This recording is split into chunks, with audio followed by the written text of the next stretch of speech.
மகாபாரதம் தொடர்கிறது. கடைசியாக இந்த ஒரு முறை மட்டும் முயற்சி செய்கிறேன் என்று ஆறுதல் கூறின சுக்ராச்சாரியார் சஞ்சீவனி மந்திரத்தை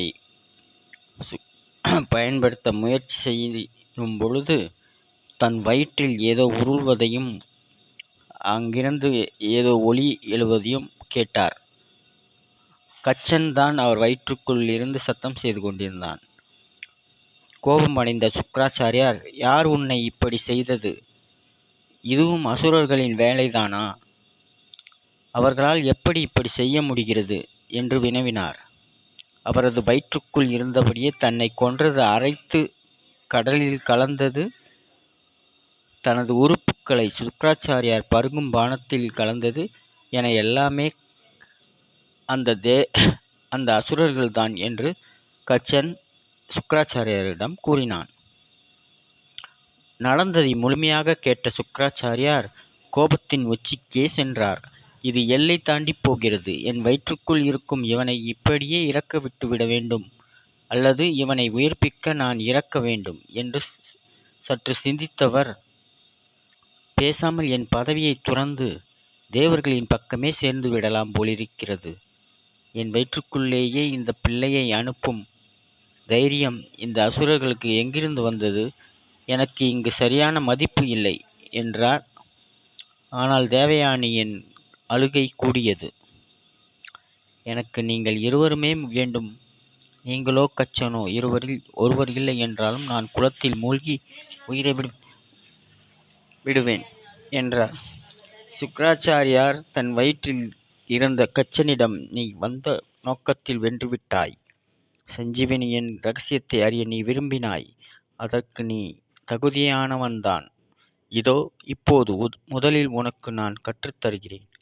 பிறகு மந்திரத்தை பயன்படுத்தி உன்னை உயிர்ப்பிக்கிறேன். நீ என் உடலில் இருந்து வெடித்து வெளிவருவாய். இதனால் நான் இறப்பேன். நீ மந்திரத்தை பயன்படுத்தி என்னை உயிர்ப்பிக்க வேண்டும். பிறகு நீ வேறு எங்காவது சென்று உன் வாழ்க்கையை அமைத்துக் கொள்ள வேண்டும்.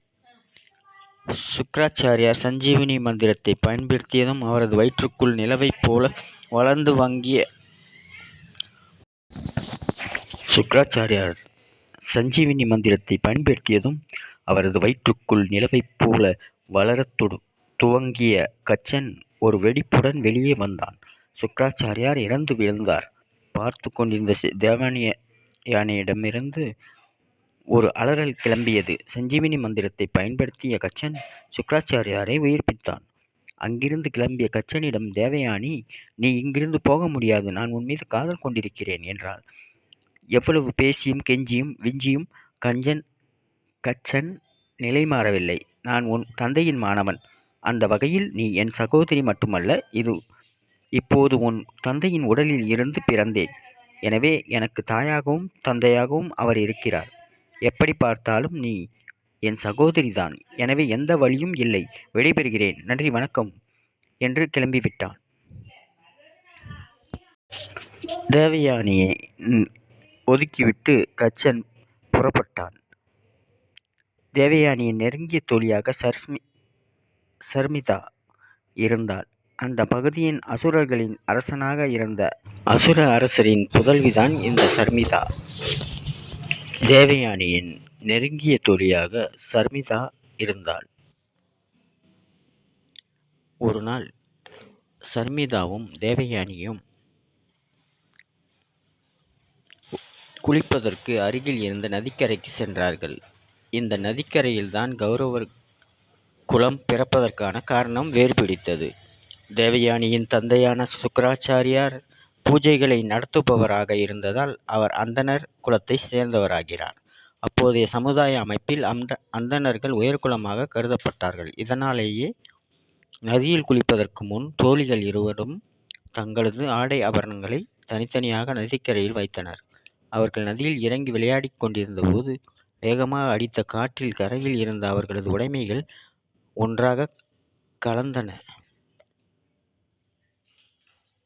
நதியில் நீராடி வெளியே வந்ததும் உடையணியும் இயல்பான அவசரத்தில் சர்மிதா தேவயானியின் ஆடைகளில் ஒன்றை கவனமின்றி அணிந்து கொண்டாள்.